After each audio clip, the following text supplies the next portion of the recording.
Olá, bem-vindo à quarta temporada do ODR Podcast, o podcast do Observatório de Regionalismo, e que traz especialistas, professores e profissionais para discutir os diversos temas que abarcam os estudos de regionalismo e de integração regional ao redor do globo. Meu nome é Luana dos Santos Guimarães, eu sou graduanda em Ciências Sociais na Unesp de Araraquara e pesquisadora no GICD, Grupo de Estudos Interdisciplinares sobre Cultura e Desenvolvimento, e no ODR, o Observatório de Regionalismo. Eu sou bolsista PIBIC, com foco de pesquisa atualmente na implementação do ODS 16, de paz, justiça e instituições eficazes no Mercosul, e também tenho interesse em temas como democracia, reformas e sistemas eleitorais. Eu sou apresentadora desse episódio, da quarta temporada do ODR Podcast, que conversamos com autores de artigos sobre regionalismo e integração regional, publicados nas revistas Pensamento Próprio e da Revista Brasileira de Política Internacional. Os autores Anne Felipe Camargo de Oliveira, Luan Oliveira Pessoa e Catarino Pereira dos Santos nos guiarão por uma discussão sobre seu artigo, Agendas Conectadas, a aderência das mercocidades aos ODS para aprofundar a integração regional. Eles analisam como as mercocidades se alinham com os Objetivos de Desenvolvimento Sustentável da ONU, destacando a importância dessa conexão para enfrentar os desafios urbanos contemporâneos. A conversa abordará a relevância da colaboração entre diferentes níveis de governo e a necessidade de harmonizar políticas locais com diretrizes globais. Vou começar apresentando um pouquinho dos nossos entrevistados. Anne Felipe Camargo de Oliveira é bacharel em Propaganda e Marketing 2007 pela Universidade Paulista, Unip. Cursando nova graduação em Humanidades, com área de concentração em Relações Internacionais na Universidade Federal da Bahia. Mestre em Relações Internacionais também pela Universidade Federal da Bahia, atuando na linha de pesquisa relacionada aos estudos críticos da globalização e da governança global para desenvolvimento.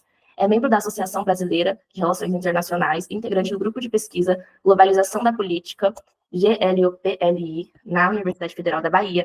É técnica em Educação Ambiental, com ênfase em Ecologia e Conservação da Natureza e Sustentabilidade, e tem experiências de intercâmbio internacional no Reino Unido, no Canadá, Estados Unidos da América.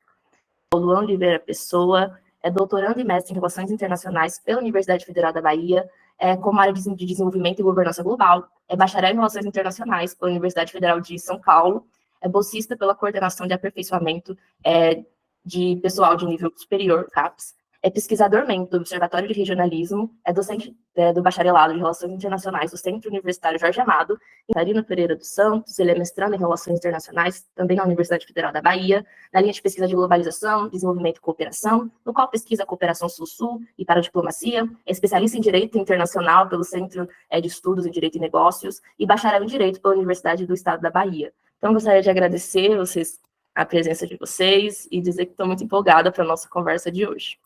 Obrigado pelo convite, vai ser um prazer ter essa conversa aqui sobre o artigo que eu fiz com esses dois colegas.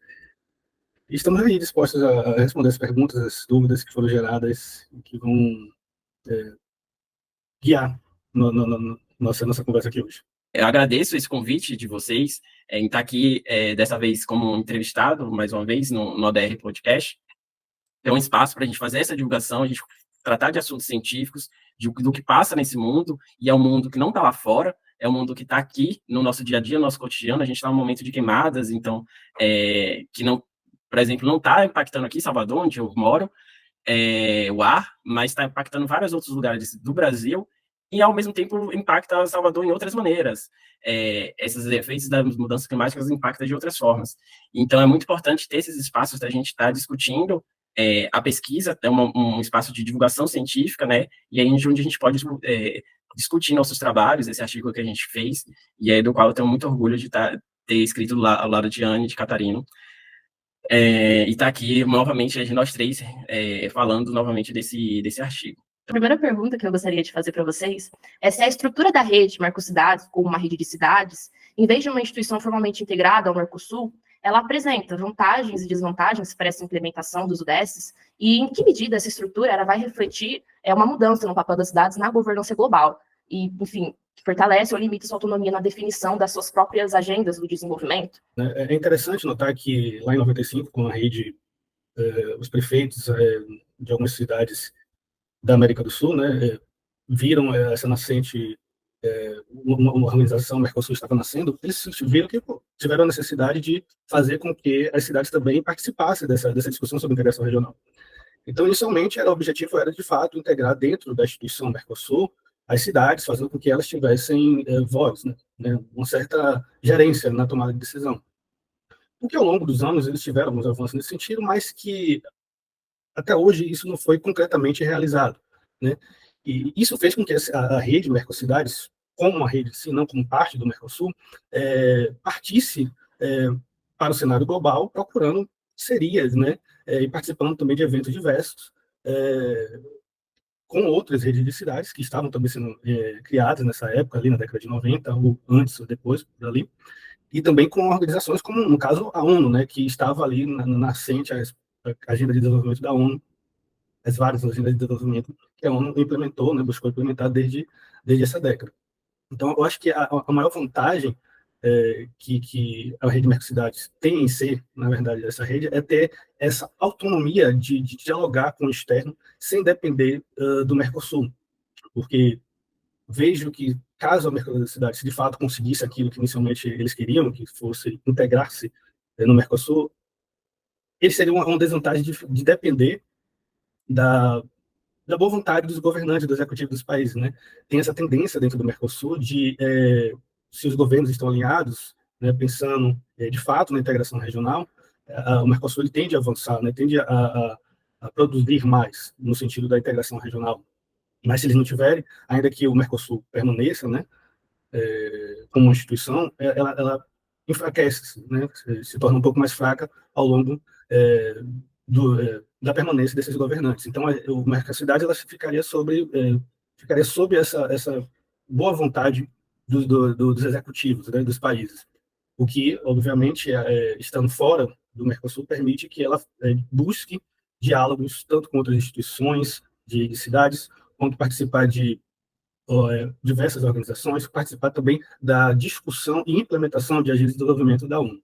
Eu acho que a autonomia que a rede de cidades, que a Mercocidades tem fora do Mercosul, para a própria rede, ao meu ver, foi muito benéfico para a sua história, né, como uma instituição internacional. Bom dia a todos. Obrigada pelo convite novamente.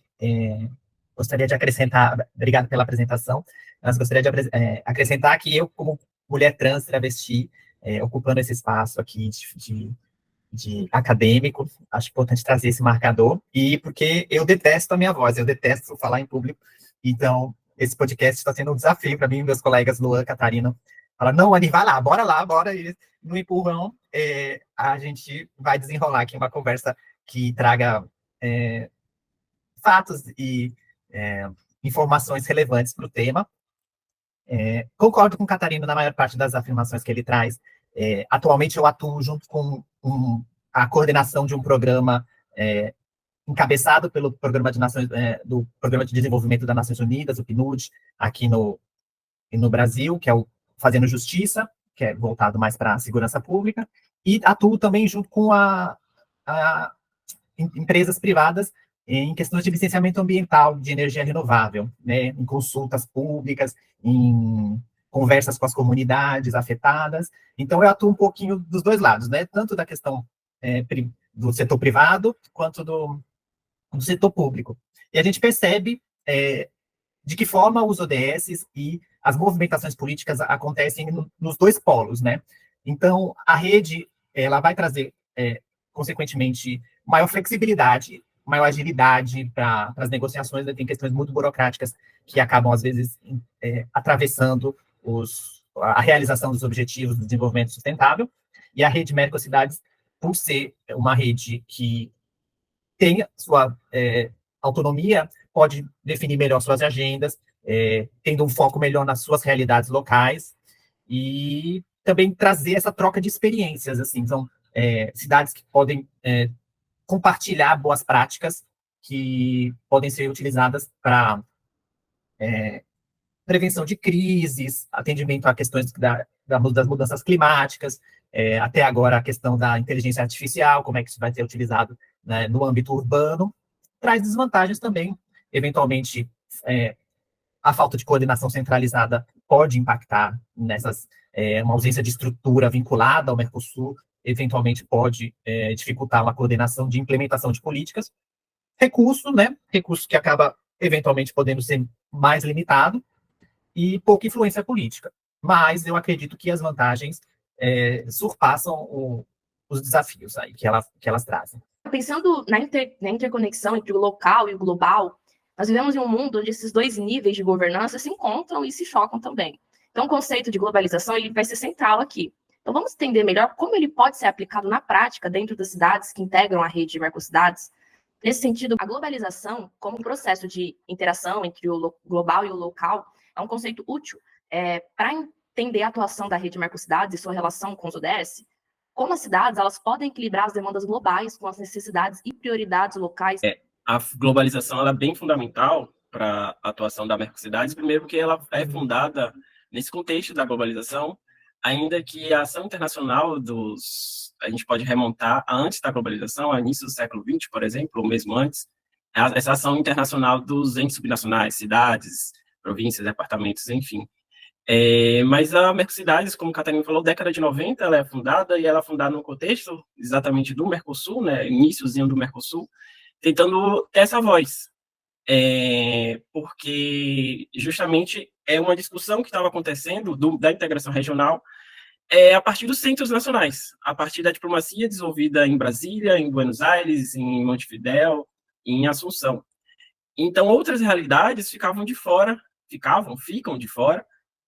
nesse contexto. E aí, então, várias cidades se reunindo, são várias vozes, muitas vozes que não fazem parte exatamente desse centro.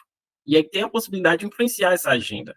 E ainda mais nesse momento de globalização, que outros temas vêm à tona. Ou melhor, eles ascendem nessa discussão internacional. E temas que afetam diretamente, ou muitas vezes são competências, ou fazem parte das funções dessas unidades subnacionais. Então, são de interesse direto, impactam acordos que são decididos internacionalmente, discussões em que muitas vezes não estavam sendo escutadas, não tinham voz, mas eram afetadas. Esses governos são afetados, teriam que praticar, enfim, o que estava sendo discutido pelos estados soberanos. Então, é nesse contexto dessa globalização em que o local está sendo impactado por essas discussões globais, que se percebe que soluções locais, isoladamente, não vão ter o efeito esperado, desejado, mas sim se juntar com outros, haver uma coordenação entre outras cidades, no caso da Mercocidades, e aí nesse âmbito sul-americano, para tentar influenciar as discussões no Mercosul.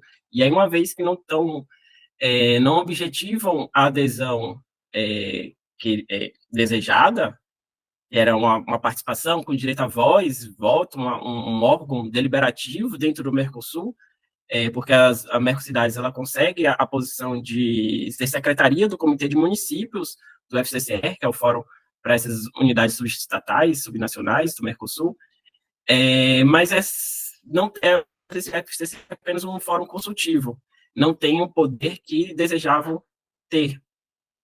A obrigatoriedade de ser ouvidas, por exemplo, essas cidades. Então, nesse sentido, elas acabam buscando outras discussões, buscando outras relações, outras conexões dentro dessa política global. E aí está justamente essa associação que traz essa legitimidade de atuação com a Agenda 2030 da ONU, né, Desenvolvimento Sustentável. Então, é nesse sentido que a globalização ela se traz um contexto muito importante, específico para as mercocidades, em que se tenta, se percebe o efeito das discussões globais, das decisões globais sobre o local, e que esse local tenta busca influenciar, ou desde essas perspectivas locais e suas prioridades, nessas discussões globais. A globalização realmente foi um fenômeno que permitiu, né, que redes de cidades, como a Mercocidade, surgissem, justamente por causa dessa possibilidade de discutir agora na arena global temas que até então não eram tão difundidos, ou que pelo menos permitissem atores não tradicionais de participar, né? E aí as cidades viram naquele momento, graças à globalização, entre outros fatores internos, como a descentralização de competências, essa possibilidade de buscar internacionalmente responder demandas locais, né? É interessante até que, em um contexto das conferências da ONU da década de 90, os temas que a ONU passou a debater na década de 90, depois foi se transformar no ODM, ODS, mais recentemente, como eles dialogam muito, na verdade, com algumas demandas das cidades, né? Que são demandas, como eu disse, bem locais, né? Como saúde, desenvolvimento urbano, segurança. Logo na sua ata de fundação, a rede já traz esses temas, né? Eu vejo que a rede, ela estava, desde a sua nascente, dialogando mais com o global, agora, aqui especificamente falando das agendas de desenvolvimento, né, as conferências da ONU que estavam se realizando na década de 90, por causa dos temas que você encontra ali na ata de fundação, do que com com o Mercosul. Né? O Mercosul, nessa época, estava muito voltado ainda para a questão de desenvolvimento econômico, né? Baixa tarifas. Então, logo de início, assim, eu vejo mais essa relação entre o global, né? Muito aqui voltado ao que se estava discutindo na ONU, e o que as cidades estavam demandando, né? Aproveitando, obviamente, essa possibilidade de inserir-se, né, no contexto internacional. Um outro fato curioso que a gente observa, né, que eu passei a observar recentemente, é que algumas dessas cidades passam até a ter um instrumento de diplomacia urbana, né? São Paulo, por exemplo, tem uma Secretaria de Relações Internacionais municipal, né? Então, a gente observa a possibilidade de maior participação cidadã dessa população, né? E políticas de desenvolvimento mais integradas, né? A cidade, que eles chamam governança multinível, né?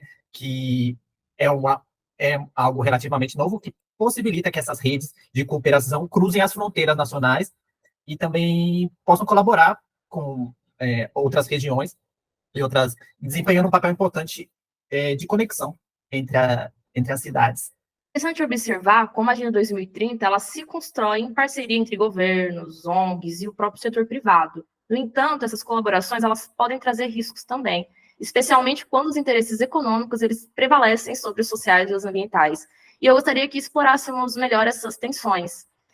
A ênfase na parceria com o setor privado e em mecanismos de mercado na implementação dos ODS pode levar à negligência em questões sociais e ambientais cruciais. Como garantir que a Agenda 2030 não se torne um instrumento para a perpetuação de desigualdades e a exploração dos recursos naturais? Para começar, sim, é muito possível, é muito relevante perceber que essa abertura, para interesses privados e os mecanismos de mercado atuarem tão fortemente na agenda é um risco, sim.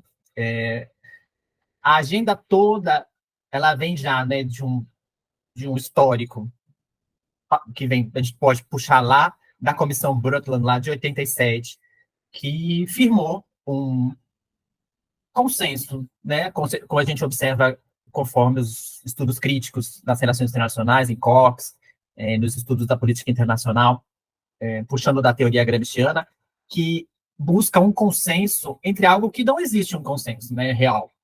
Desenvolvimento e sustentabilidade. Então, a Agenda 2030, ela é um passo à frente dos objetivos do milênio, que é um passo à frente à Agenda 21, e se você observar, todas elas são orientadas pelo business as usual, a gente chama, né? O barco tem que andar, a gente vai continuar com o crescimento econômico, porém, ele deve ser voltado para a sustentabilidade. Porém, a gente percebe que existem diversas incongruências, incompatibilidades entre esses dois temas. Então, existe um risco enorme de que utilizar-se desses mecanismos mercadológicos, deixar que eles sejam tão fundamentais na agenda, como a gente observa, lendo e observando o quanto ela impactou na comunidade empresarial, né? Para a comunidade empresarial, ela é realmente um discurso que une, né? Ele traz, tanto para a ONU quanto para os envolvidos, um marketing muito positivo. Nós estamos participando dos Objetivos de Desenvolvimento Sustentável, nós estamos engajados no Objetivo 1, Objetivo 2, Objetivo 4, mas isso é extremamente perigoso, porque existe vários estudos revelando que atingir um objetivo não necessariamente vai garantir o atingimento de outros e pode, inclusive, prejudicar, né? Essa lógica do mercadológica de competitividade também acaba impactando substancialmente a agenda. Ela é atravessada por compromisso internacional, né, através do crescimento econômico, né? E pode, sim, acarretar em mais desigualdade, má distribuição dos benefícios, dos resultados finais. As parcerias com o setor privado, elas tendem a ser guiadas pelo lucro, né? A empresa, por mais que ela seja engajada, por mais que seus CEOs e seus diretores tenham uma visão social, a empresa, ela, para a sua existência, ela precisa do lucro. E se essas parcerias não forem bem reguladas, existe o risco desses benefícios ficarem desigualmente distribuídos. E regulamentação é uma palavra que a gente sabe que esses atores tendem a ter uma certa ojeriza, né? Quando fala, não, temos que regulamentar tal atividade, temos que regulamentar tal procedimento, tal. Então, eventualmente, pode acarretar exploração excessiva de recursos naturais, né? Os ODS, eles têm um mantra, né? Não deixar ninguém para trás. Os ODS, os Objetivos de Desenvolvimento Sustentável, buscam não deixar ninguém para trás. Porém, observando a literatura, a gente observa que esse não deixar ninguém para trás é trazer todo mundo para o mercado. Bem, vamos todo mundo ter acesso ao mercado. E essa linguagem tem o poder de apresentar como incontestável, assim, né? Não, todo mundo tem direito a acesso ao alimento, à saúde, à educação, mas não quer dizer que garantir esses bens públicos como um direito fundamental, né? Então, pode incorrer no risco de privatizações indevidas, de água, saúde, educação, como a gente já observou em alguns países, a questão da socialização dos custos e da privatização dos lucros, né? O trabalho, em geral, é socializado, porém, os benefícios, eventualmente, já ficam na mão de poucos. Eloise Weber, que é uma estudiosa crítica dos Objetivos do Desenvolvimento Sustentável, ela alerta já, porque dentro do discurso que forma a agenda, ela busca desenvolver com que o direito comercial se torne um dos princípios ordenadores do desenvolvimento, né? Seguir os tratados da OMC, que a gente percebe que muitos deles já são problemáticos, os riscos da subordinação dos direitos humanos e sociais aos direitos privados. Então, é necessário muito cuidado, né? Como? Bom, inicialmente, regulação, uma regulação mais forte, né? Mecanismos de fortalecimento da participação social. Quanto maior a participação social, maior a cobrança, menos possível que essas intercorrências impactem negativamente o desenvolvimento dos objetivos. Fomento de economia solidária, né, desenvolvimento de políticas distributivas, que também são polêmicas, né, políticas de implantação de proteção social e de distribuição de renda, e transparência, o que também, em muitos casos, a gente tem alguns países que têm mais mecanismos de transparência, enquanto outros estão ainda desenvolvendo ou não têm ainda mecanismos de transparência, a chamada accountability, né, como eles gostam no discurso empresarial. Então, é isso. Eu acho que tem que ser observada com bastante cautela essa ênfase nos dispositivos mercadológicos na agenda. Primeiro de tudo, acho que não tem garantia de nada, né?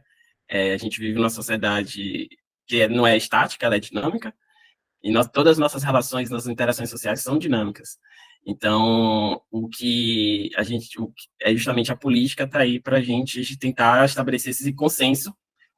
E aí é interessante que a fala de Jane, ela traz as outras alternativas diante desse consenso que está instalado, vigente, ele é predominante, prevalecente, de incluir no mercado. Então, acho que a gente pode tirar que não há garantia de nada e que temos esse consenso de inclusão no mercado, mas existem outras possibilidades. O mundo ou as ações em geral não precisam ser somente nesse sentido. Esse modelo de governança dos ODS, então baseado em metas, ele é suficiente para promover transformações estruturais necessárias para alcançar o tal desenvolvimento sustentável? Quais são os limites desse modelo e que outras abordagens talvez poderiam ser consideradas? Eu diria particularmente que capacidade de alteração, de trazer mudanças estruturais necessárias, a gente tem que pensar que tipo de estrutura, né? Porque, como a própria Anne já diz, e a gente traz no artigo da gente, os ODS ele partem de um reforço de determinadas estruturas, com pretensões para tentar mudar outras. Então, acho que é interessante a gente ter em mente de que estrutura a gente está falando. Mas eu deixo para a Anne falar aqui. Como o Lu falou, a estrutura de metas, esse novo modelo de governança por objetivos, foi o tema central da minha dissertação. Então, com base na pesquisa, eu concluo que não é um modelo que seja completamente eficiente para mudanças de estruturas de poder como a gente tem hoje, sabe? Norte e Sul global, ela é uma agenda que busca, sim, aplacar muitas demandas de reforma na ONU, né, que isso já vem sendo discutido há muito tempo e ainda é um tema premente, como a gente teve aí no discurso do presidente Lula essa semana, uma reforma tão necessária na ONU para que ela se mantenha relevante, para que o multilateralismo que ela representa se mantenha legítimo, mas ela não mexe em estruturas que talvez, do meu ponto de vista, sejam fundamentais para aplacar os problemas socioambientais que a gente tem urgência, né? O tempo está correndo rápido, já estamos em 2025 quase, e o que a gente vê é um aumento das catástrofes globais e sociais, ambientais e sociais, e enquanto no centro da agenda, como eu mencionei, a gente percebe um remodelamento daquela teoria da modernização, né? Não, os países em desenvolvimento vão chegar lá, como trouxe na teoria de Weber, de Calcott Parsons, agora numa vertente ambiental, né? Uma teoria da modernização ecológica, que, de acordo com uma perspectiva crítica, ela não vai à raiz dos problemas, né? Ela vai apagando os incêndios conforme aparecem, mas não vai trazer grandes modificações radicais nas estruturas de poder global, por exemplo, né? O foco com relação à estrutura em metas, ela traz diversas controvérsias, né? A quantidade de metas pode ser criticada, o foco em nos quantitativos, né? Tem metas como o Objetivo 8, que expressa um compromisso muito forte ainda com manter o crescimento econômico per capita, o PIB, né? Manter o aumento do PIB nos países menos desenvolvidos. E esses índices quantitativos não refletem exatamente mudanças das estruturas de desigualdade, por exemplo, social. O principal ponto que eu bato na dissertação é a falta de mecanismo vinculante de fiscalização, né? Os objetivos e as metas, eles são voluntários, né?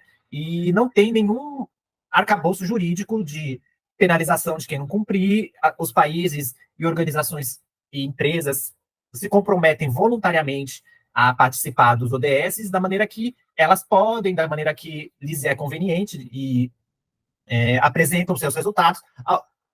Uma vantagem dessa agenda é que muitos locais que não tinham essas métricas, ela trouxe, né, objetivos, metas, modos de implantação, de como atingir os objetivos, mas ainda muitas vezes de maneira desconectada, né? Por exemplo, o objetivo 15 de proteger os ambientes terrestres, ele fala sobre proteger os ecossistemas de montanhas. Porém, como é que a gente vai conectar isso com outros objetivos que visam o aumento da produção de alimento, como se a gente tivesse um problema mesmo de falta de produção de alimento? Na verdade, a gente não tem uma questão de pouca produção, né? É de uma produção desigual de commodities, no caso. E como isso afeta, por exemplo, o permafrost, né? Aquela questão da camada de gelo que cobre o topo das montanhas. A gente protege o entorno, mas o degelo, as mudanças climáticas afetam o cume da montanha, ocorre o degelo das placas dos polos, e então eles podem e deveriam ser mais conectados, mas a gente observa que ainda existe um grande vácuo de conectividade. O foco no crescimento econômico, né, como eu já elenquei, porém a gente poderia trazer outros mecanismos, alguns mecanismos que assegurassem uma maior efetividade, né? Uma abordagem sistêmica mais integrada, a governança multinível que as mercocidades trazem ajuda nesse sentido, por ser descentralizada, por estar mais próxima do seu próprio local e saber das suas próprias realidades, saber adequar os objetivos à sua realidade local, trazer a participação da sociedade, incluir e empoderar os movimentos marginalizados ou minorizados, como a gente pode falar, comunidades tradicionais, quilombolas, mulheres, LGBTs, e se a gente reforçasse os mecanismos de responsabilização. E como Lua trouxe, talvez incorporar outros paradigmas econômicos, né? Economia circular, economia do bem-estar, existe um diálogo sobre decrescimento sustentável. Por que não trazer esses outros paradigmas econômicos para a agenda, para tentar balancear um pouquinho esse foco tão grande nos mecanismos mercadológicos tradicionais? Muito interessante a fala que a Anne fez sobre a questão da não obrigatoriedade necessariamente e de fazer quando é conveniente para a agenda, e também essa relação meio contraditória, né? E uma questão que perpassa diretamente é a questão do financiamento, né? Como isso se dá? Sabemos que muitas vezes as cidades elas buscam recursos internacionais para poder implementar esses ODS. No entanto, isso pode trazer a influência de agendas externas, potencialmente alinhadas a esses interesses, enfim, neoliberais. Como podemos proteger os princípios de justiça social, ambiental nesse processo? Uma das conclusões que a gente chega no artigo é uma das possibilidades que, bom, primeiro tem essa conexão entre a agenda global e local, global da Agenda 2030, desenvolvimento sustentável, e local da Mercocidades. E aí, dentro dessa conexão, existem esses perigos que a gente coloca, justamente por essa captura desse interesse, uma vez que a Mercocidades não consegue, não obtém o que esperava dentro da estrutura do Mercosul, passa a cada vez mais explorar esses outros mecanismos, outras possibilidades de relacionamento na política internacional. E aí, justamente, está essa busca de financiamento externo e programas de cooperação, que muitas vezes são fornecidos por esses tradicionais, esses doadores tradicionais da cooperação, da ajuda externa, muitas vezes, que não vem descolado de interesses. E de interesses que muitas vezes são justamente para reproduzir as estruturas que temos, e são essas estruturas de desigualdade. Bom, acho que, de novo, eu acabo repetindo que garantir é complicado, mas a ideia é justamente a importância da Mercocidades é de trazer essas outras vozes, trazer vozes locais, então uma pluralidade, e aí uma pluralidade de vozes que podem se ouvir, se escutar e ver outras perspectivas. Claro que não é garantido também que essas outras vozes dessas outras cidades, para além dos centros nacionais, da diplomacia elaborada, decidida, pensada desde Brasília, desde Buenos Aires, desde Montevidéu e desde de Assunção, que elas vão continuar, que elas não vão, essas outras cidades, elas não vão reproduzir esses mesmos pensamentos. Porque a gente vê como são estruturas que estão disseminadas, estão intrínsecas nas várias interações, várias vivências que a gente tem e que todos os atores sociais no mundo têm também.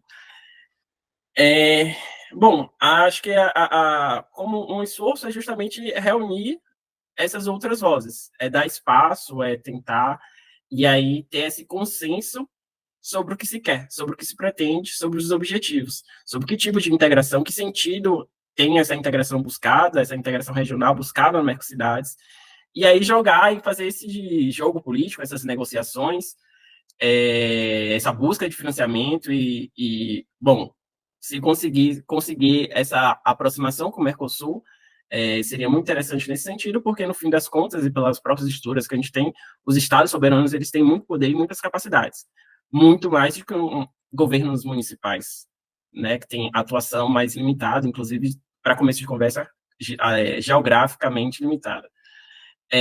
Mas é isso, depende da formação desses consensos sobre essas outras alternativas, sobre esses outros caminhos, e também existem. A questão dos recursos sempre foi algo que muito delicado na história da universidade, né?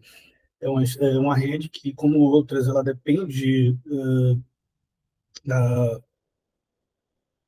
de uma certa mensalidade, né? Que as cidades, aliás, melhor dizendo, uma anualidade que as cidades pagam, mas é muito deficitária, as cidades acabam não pagando.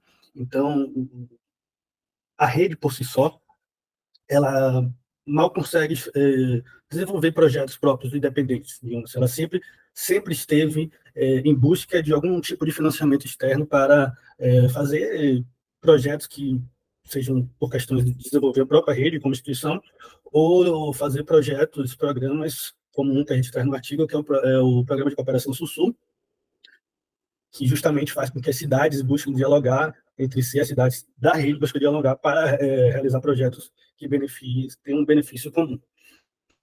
E, obviamente, esse programa de cooperação social ele tem um financiamento, ele tem financiamento interno, mas também ele conta com um apoio externo, né, de entes externos.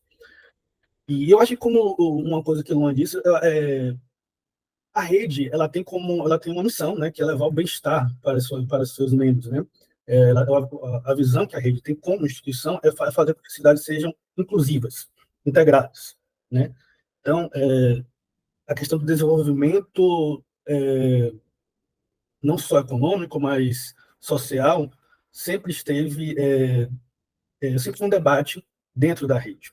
Então, a influência de agendas neoliberais através desse financiamento, ela ocorre, obviamente, mas ela vai depender muito se a rede vai seguir naquilo que ela pretende como instituição e se os seus membros vão concordar em continuar entendendo que a rede ela serve como uma instituição, ela existe como uma instituição para buscar essa característica de tornar as cidades mais inclusivas, né? Esse debate, essa deliberação entre as cidades, esse desejo político das cidades de transformar-se em um local melhor para seus cidadãos é o que eu acho que talvez seja um dos pontos que sirvam para balancear a influência externa que a necessidade por financiamento acaba ocorrendo dentro da rede. Tudo está hoje em dia, à mercê de se curvar aos interesses neoliberais. Isso está entranhado na nossa sociedade, eu digo, nas questões realmente ideológicas, né, de competitividade, de meritocracia, da ilusão do bilionário que se fez do nada, na imaginação de um homem ideal, né, aquele homem branco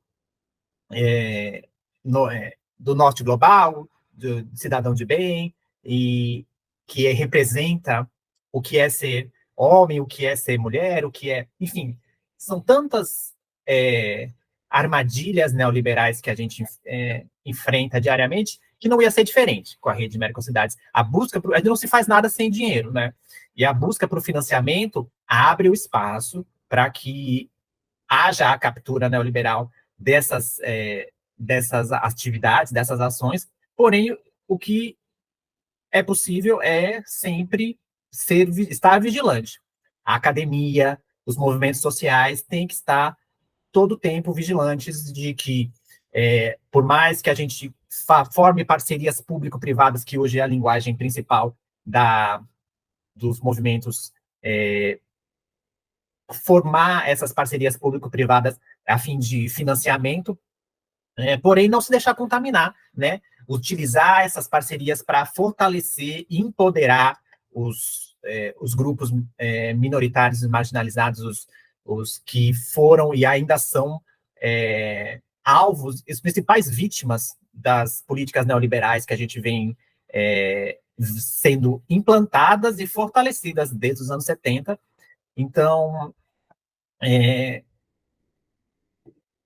é possível, sim, mas a gente pode também é, se movimentar contra, né? É possível, mas não é fácil, com certeza. Vocês citam a questão do debate sobre regionalismo pós-hegemônico, que surge como uma alternativa teórica para analisar o papel da rede de marcocidades. Nesse sentido, vocês acreditam que esse conceito ele oferece um quadro teórico adequado para entender a atuação da rede de marcocidades e sua relação com os UDSs? E quais são as potencialidades e os desafios desse modelo para a promoção do desenvolvimento sustentável na América do Sul? O regionalismo pós-hegemônico é esse período que veio após a hegemonia do regionalismo aberto, ou novo regionalismo econômico, como foi propagandeado pelo BID, Banco Interamericano de Desenvolvimento, durante a década de 90, principalmente. Então, basicamente, na década de 90, tinha esse consenso, esse pensamento, essa linha mais hegemônica, e a partir do início do século XXI, as alternativas se tornaram mais viáveis, se tornaram executadas. Então, a gente supera, é o momento posterior, após essa hegemonia. E aí ele é diferente do regionalismo pós-liberal, que justamente vem dizer ele sim é um modelo alternativo, esse modelo que vem depois, que cresce depois, na decadência desse regionalismo aberto, desse novo regionalismo econômico. Então, acho que é sempre bom fazer essa distinção. E aí, dentro desse quadro de regionalismo pós-hegemônico, que existe tanto esse novo regionalismo econômico, esse regionalismo aberto, quanto esse regionalismo pós-liberal, enfim, todas essas outras alternativas ao que era hegemônico na década de 90, ele abre espaço, tem uma abertura de espaço para as unidades subnacionais. E é nesse momento, dentro do Mercosul, que se cria o que eu mencionei, o FCCR, o Fórum de Municípios, de Estados, Federados, Departamentos, Províncias do Mercosul. E aí, como um órgão permanente, mas um fórum consultivo. Então, tem espaço, se dá voz a esses outros atores dentro da integração regional, mas, claro, isso não acontece fora de, como a gente coloca no artigo, não acontece fora de questionamentos. Bom, para começo de conversa, não é um fórum, um órgão deliberativo, que decide e as suas decisões têm força jurídica, vinculativa, como a Anne falou sobre os ODS, dentro do âmbito do Mercosul. É apenas consultivo. Então, tem críticas, tem limitações bastante a escutar, a dar voz e uma voz mais efetiva, um reconhecimento mais efetivo, e é até por isso que a busca da Mercocidades por outros caminhos, para além da atuação inicial voltada para essa incidência sobre o Mercosul, sobre os destinos do Mercosul. Então, o regionalismo pós-hegemônico, ele explica, dá para entender, permite entender essa ascensão, a criação desse FCCR, por exemplo, e a outra parte da pergunta sobre as potencialidades e desafios, né, para o desenvolvimento sustentável. Bom, eu diria que eu acrescentaria que é nesse regionalismo pós-hegemônico também que não só outros atores são incluídos, claro, com limitações, mas outros temas também são incluídos. Na década de 90, o comércio, os assuntos econômico-comerciais eram muito fortes, e por isso que também surge as mercocidades para tentar trazer outros temas, os temas das cidades, temas geralmente cidades, para a diplomacia, né, essa atuação internacional das cidades, geralmente tem atrelado discussões mais sociais. Não que no Mercosul não existisse discussões, temas sociais, mas esses temas sociais apareciam de uma forma subordinada, hierarquizada pelos temas econômico-comerciais. Então, a gente tem discussão de educação, mas a discussão de educação pensando na mobilidade de empresas, enfim, nesse deslocamento e reconhecimento da educação básica. Então, é sempre nessa vinculação, nessa subordinação que vem essas outras discussões. E aí, por exemplo, no Mercosul, nessa época, durante esse período do regionalismo pós-hegemônico, a gente tem reuniões de cooperativa, reunião especializada de cooperativa, a gente tem reunião especializada da agricultura familiar, bom, discutindo também meio ambiente, não deixa de ser uma outra ótica sobre economia e meio ambiente, que traz outras perspectivas que ascendem, embora o tema ambiental nunca tenha sido tão intensamente discutido no Mercosul, é até um desafio para os próximos anos, diante das situações e circunstâncias que estamos, mas ele abriu portas para outros temas, né? A gente vê, ele explica essa abertura de entrada, essa entrada de outros temas nas agendas regionais, e aí de uma forma com um grau de prioridade maior, e menos vinculada, menos subordinada aos temas econômico-comerciais, como ocorria predominantemente antes. Pelas próprias críticas que a gente já falou aqui, as limitações estão justamente porque é uma inclusão de maneira bem marcada, né, bem delimitada, e a gente foram incluídos, mas nem tanto. Então fica as condições para a oportunidade, a luta política para tentar avançar, né, ultrapassar essas limitações colocadas desse período, que, enfim, trouxe inovações, trouxe mudanças significativas, mas a resolução, digamos, de tudo não se resolveu, nem se resolve tão fácil quanto não é uma questão tão simples como a anterior, né? Agora, para concluir, eu gostaria que cada um de vocês compartilhasse as suas perspectivas sobre o futuro das mercocidades em relação à Agenda 2030, o que podemos esperar nos próximos anos e que lições podemos aprender, né?